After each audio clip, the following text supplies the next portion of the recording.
Bonjour, Annabelle Dittrich, je suis coach auprès des particuliers et des entreprises et je vais vous dire comment donner le meilleur de soi à son enfant. Voici quelques astuces dans le désordre pour que vous puissiez donner le meilleur de vous-même à votre enfant.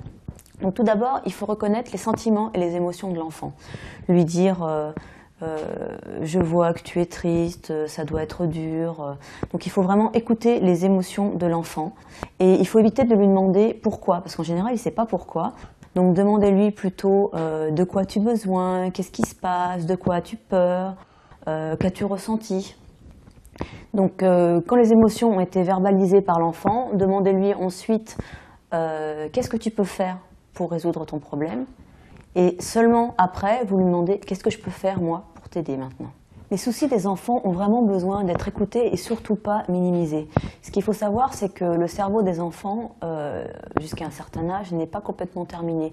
Donc le cerveau, en fait, qui est le siège du raisonnement, le cortex, n'est pas encore relié au cerveau limbique, qui est le siège des émotions, et au cerveau reptilien, qui est le siège de l'instinct. Donc c'est vraiment important que vous compreniez que la frustration ne peut pas être gérée par votre enfant comme par vous-même. Alors également, comment gérer la colère chez l'enfant?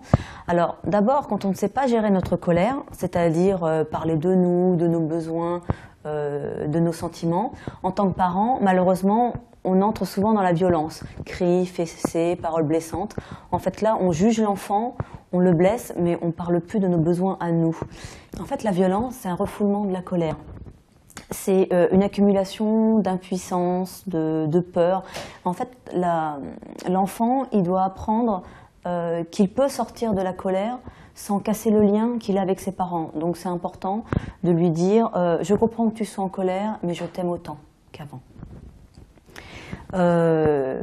Également, la colère, ça signale un besoin non satisfait. Donc là, vous devez utiliser votre intelligence émotionnelle pour savoir quel est le besoin que l'enfant n'a pas satisfait et l'aider à trouver comment le satisfaire. Quand l'enfant est en colère, tout d'abord, il faut accepter l'émotion, lui dire « je comprends que tu sois en colère ». Et si c'est un jeune enfant, il est préférable de le garder dans ses bras, de garder un contact physique. Et donc il faut toujours éviter la violence également chez l'enfant. Quand vous êtes en colère, dites toujours j'en ai assez, je n'en peux plus, mais jamais ne dire tu, genre tu es pénible, etc. Parce qu'il faut toujours rester sur ses sentiments à nous et ne pas juger l'enfant par rapport à ça. Donc je vous conseille d'utiliser la communication non violente également dans ces cas-là. J'en parle dans une autre minute facile si ça vous intéresse. Il faut également que vous compreniez l'importance des messages contraignants que vous pouvez donner à vos enfants. Attention à tous les messages que vous allez lui donner qui le jugent. Et surtout, ne l'enfermez pas dans un rôle. Ne dites pas tu es maladroit, tu es gentil, tu es timide, tu es méchant.